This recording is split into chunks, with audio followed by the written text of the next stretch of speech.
শ্রাবণ মাসে পড়ে আছে আরেকটি সোমবার, অর্থাৎ মহাদেবকে প্রসন্ন করার বছরের শেষ এই সুযোগ। বছরের শেষ সুযোগ শ্রাবণ মাসের এই শেষ সোমবারে এই বিশেষ ডাল অর্পণ করে মহাদেবকে প্রসন্ন করে এবং নিজের মনস্কামনা পূর্ণ করুন। শ্রাবণ মাস দেবাদিদেব মহাদেবের মাস। আপনাদের জীবনের সমস্ত বাধা বিপত্তি ও দুঃখ দুর্দশা দূর করতে মহাদেবকে অর্পণ করুন এই বিশেষ শস্য ডাল। দেবাদিদেব মহাদেবের আশীর্বাদে আপনার সকল মনস্কামনা পূর্ণ হবে। নমস্কার বন্ধুরা, আধ্যাত্মিক বাণী চ্যানেলে জানাই আপনাদের সকলকে স্বাগত। বন্ধুরা, আশা করছি ঈশ্বরের আশীর্বাদে আপনারা প্রত্যেকেই ভালো আছেন এবং সুস্থ আছেন। চলছে শ্রাবণ মাস। এবছর শ্রাবণ মাসে ছিল 4টি সোমবার, তার মধ্যে 3টি সোমবার চলে গেছে। আর পড়ে আছে সর্বশেষ সোমবার, অর্থাৎ বছরের মহাদেবকে প্রসন্ন করা সর্বশেষ দিন। কারণ আমরা প্রত্যেকেই জানি সারা বছরের মধ্যে এই শ্রাবণ মাসে মহাদেবকে প্রসন্ন করা শ্রেষ্ঠ মাস। বাবার ভক্তরা সারা বছর অপেক্ষা করে থাকেন এই শ্রাবণ মাসের জন্য। এই শ্রাবণ মাসের প্রত্যেকটি দিনই খুব ভালো এবং শিব পূজার জন্য অত্যন্ত ফলপ্রদায়ী। তবুও শ্রাবণ মাসে সোমবারের গুরুত্ব কিন্তু বিশেষ। বাবার ভক্তরা অবশ্যই মন্দিরে যান, শিবলিঙ্গে জল অর্পণ করে, বেলপাতা নিবেদন করে এবং মহাদেবের ভক্তরা মহাদেবের প্রিয় ফুল, প্রিয় ফল, প্রিয় শস্য অর্পণ করে সব রকম ভাবে চেষ্টা করেন বাবাকে প্রসন্ন করার জন্য।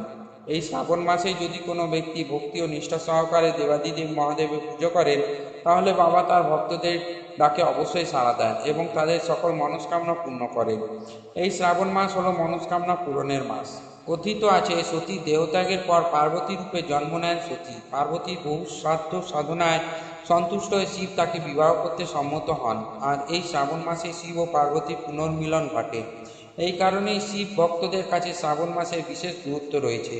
অনেকের ধারণা শ্রাবণ মাসে শিবের মতে নিজের শ্বশুরবাড়িতে আসেন, সেখানে তাকে ভক্তি ভালোবাসায় ভরিয়ে আপ্যায়ন করা হয়। খুশি করে শিবের আশীর্বাদ লাভের জন্য নানান চেষ্টা চালান তার ভক্তরা। তাকে পঞ্চামৃত দিয়ে অভিষেক করা হয়।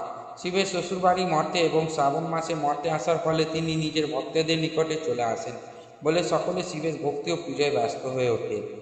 এবার বলি, নিজের মনস্কামনা পূরণের জন্য কোন শস্য ও ডাল শিবের মাথায় অর্পণ করবেন। আজকের ভিডিওতে সেই বিষয়ে আলোচনা করব। প্রথমে যে ডালটি কথা বলবো তা হলো মুগ ডাল। শাস্ত্রমতে মুগ ডাল শিবের বিশেষ প্রিয়। এই ডাল অর্পণ করলে ব্যক্তির সমস্ত মনস্কামনা পূরণ হয়। সুখ ও ঐশ্বর্য লাভের জন্য মুগ ডাল দিয়ে শিবের পূজা করুন। শ্রাবণ মাসে এই শেষ সোমবার মহাদেবকে সবুজ মুগ ডাল অর্পণ করতে ভুলবেন না। গোটা মুগ অর্পণ করলে ব্যক্তি সমস্ত সমস্যা ও বাধা বিপত্তি থেকে মুক্তি পেয়ে সারা বছর সুখময় জীবন কাটাতে পারবেন। শিব পুরাণ অনুযায়ী কোনো বিশেষ কাজ ও মনস্কামনা পূরণে প্রার্থনা করে শিবকে মুগ ডাল অর্পণ করলে তা অবশ্যই পূর্ণ হয়। দ্বিতীয় যে ডালটি শিবলিঙ্গে অর্পণ করতে পারেন সেটি হচ্ছে অড়হর ডাল। শিব পুরাণে মহাদেবকে পৃথক পৃথক অন্ন অর্পণ করে সুখ, সৌভাগ্য, অর্থসহ একাধিক ফল লাভের প্রসঙ্গে আলোচনা করা হয়েছে। এই বিভিন্ন ধরনের অন্ন শস্যের মধ্যে অন্যতম হলো অড়হর ডাল। অড়হর ডাল ও পাতা দিয়ে শিবের পুজো করলে শরীর ও মনের সঙ্গে জড়িত দুঃখ দূর হয়। আবার যদি কোনো জাতক জাতিকা আর্থিক কষ্টে ভুগে থাকেন, তারা অড়হর ডাল অর্পণ করলে সেই সমস্যা থেকে মুক্তি পাবে। শ্রাবণ মাসে শিব ঠাকুরকে এই ডাল অর্পণের সময় ওম নমঃ শিবায় মন্ত্র জপ করতে কিন্তু ভুলবেন না। তৃতীয় যে ডালটি শিবলিঙ্গে অর্পণ করবেন সেটি হচ্ছে ছোলার ডাল। বিশেষ করে অবিবাহিত জাতক জাতিকা যাদের বিবাহে বাধা আসছে, তার শ্রাবণের সোমবারে ছোলার ডাল অর্পণ করুন। এর ফলে বিবাহের বাধা দূর হবে এবং পাশাপাশি অবিবাহিত ও বিবাহযোগ্য জাতক জাতিকারা শ্রেষ্ঠ জীবনসঙ্গী লাভ করবেন। শিবলিঙ্গে বেলপাতা অর্পণে বিশেষ মাহাত্ম্য রয়েছে, কারণ এর ফলে সমস্ত পাপ নাশ হয় এবং ব্যক্তি ঐশ্বর্য ও বৈভব লাভ করতে পারে। তবে কাটা বা ছেঁড়া বেলপাতা দিয়ে পুজো করার পরিবর্তে ছোলার ডাল অর্পণ করুন। শিব পুজোয় ছেঁড়া বেলপাতা ব্যবহার করা নিষিদ্ধ। চতুর্থ যে ডালটি শিবলিঙ্গে অর্পণ করতে পারেন তা হলো বিউলির ডাল। শ্রাবণ মাসে শিব ঠাকুরকে খুশি করার জন্য বিভিন্ন উপায় করেন ভক্তরা। তার আশীর্বাদে জীবন থেকে সমস্ত দুঃখ কষ্ট দূর করে দেয়। আবার যে জাতক জাতিকাদের জীবনে শনির দশা চলছে, তারা শ্রাবণ মাসে শনিবার শিব ঠাকুরকে গোটা বিউলির ডাল অর্পণ করতে পারেন। শিবকে শনির গুরু বলে মনে করা হয়। শ্রাবণ মাসে বিশেষ উপায় করলে শনি ঠাকুর ও শিব উভয়েই প্রসন্ন হয়। পঞ্চম যে শস্যটি শিবলিঙ্গে অর্পণ করতে পারেন এবং শুধু শ্রাবণ মাসে সোমবার কেন, প্রতিদিনই অর্পণ করতে পারেন তা হলো অক্ষত, অর্থাৎ অখণ্ড আতপ চাল। যে কোনো দেবী দেবতার পুজোতে অক্ষত চাল লাগে। শিবলিঙ্গে অক্ষত আতপ চাল অর্পণ করলে কলহ থেকে মুক্তি পাওয়া যায় এবং জীবনে শান্তির আবহ ঘটে। চাল অর্পণ করলে সেই ব্যক্তি মা লক্ষ্মীর আশীর্বাদ লাভ করেন এবং প্রচুর ধন সম্পদ অর্জন করতে পারেন। তবে শিব পূজায় কখনোই ভাঙা চাল অর্পণ করতে নেই। অক্ষত অর্পণ করবার সময় ওম নমঃ শিবায় মন্ত্র জপ করতে ভুলবেন না। আপনারা যে শস্যই শিবলিঙ্গে অর্পণ করুন না কেন সেটি যেন গোটা থাকে, সেই বিষয়ে বিশেষভাবে খেয়াল রাখবেন। কখনোই কোনো ভাঙা বা ক্ষত জিনিস শিবলিঙ্গে অর্পণ করা উচিত নয়, তা সে বেলপাতায় হোক বা কোনো শস্যই হোক। শুধু শ্রাবণ মাসে নয়, প্রত্যেক দিনই অক্ষত আপনারা শিবলিঙ্গে অর্পণ করতে পারেন, কারণ বেলপাতা, ধুতুরা ফুল, আকন্দ ফুলের পাশাপাশি অক্ষত শিব পুজোর ক্ষেত্রে অপরিহার্য। শ্রেষ্ঠ যে জিনিস অর্পণ করতে পারেন তা হচ্ছে কালো তিল। পূজা অর্চনায় কালো তিলের বিশেষ মাহাত্ম্য স্বীকৃত। শ্রাবণ মাসে শিবলিঙ্গে কালো তিল অর্পণ করলে অথবা জলের তিল দিয়ে শিবের অভিষেক করলে খারাপ সময় কাটিয়ে উঠতে পারবেন।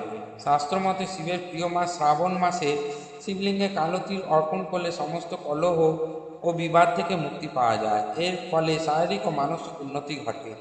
দীর্ঘদিন ধরে যদি কোনো ব্যক্তি আপনার পরিবারে অসুস্থ থাকেন এবং কোনো রকমভাবে আপনার গৃহ থেকে রোগ মুক্তি ঘটছে না, তাহলে শ্রাবণ মাসে পঞ্চামৃত বানিয়ে সেই পঞ্চামৃতের মধ্যে কালো তিল মিশিয়ে শিবলিঙ্গে অভিষেক করুন এবং এটি অত্যন্ত ফলপ্রদায়ী একটি উপায়। তাছাড়া কোনো বিপদ আপদ ও ফাঁড়া কাটানোর জন্য জব আপনারা অর্পণ করতে পারেন শিবলিঙ্গে। হিন্দু ধর্মে জবের বিশেষ গুরুত্ব রয়েছে।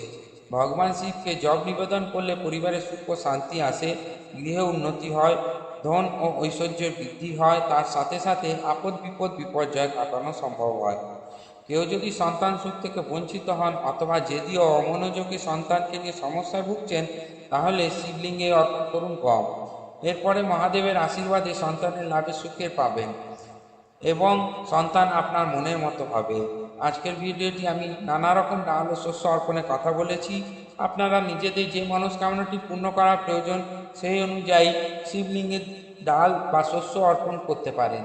তবে যেটাই শিবলিঙ্গে নিবেদন করবেন, যদি ভালো করে ধুয়ে পরিষ্কার শুকনো করে এবং দেখবেন যাতে কোনো ভাঙা শস্য বা ডাল না থেকে যায়। আমি আবারও বলছি, শিবলিঙ্গে কখনো ভাঙা বা ক্ষত জিনিস অর্পণ করতে নেই, এর ফলে হিতে বিপরীত হয়। আজকের পর্বটি আমি এখানেই শেষ করছি। আশা করছি আজকের ভিডিওটি দেখে একটু হলেও উপকৃত হয়েছেন। দেখা হবে পরের ভিডিওতে। ধন্যবাদ।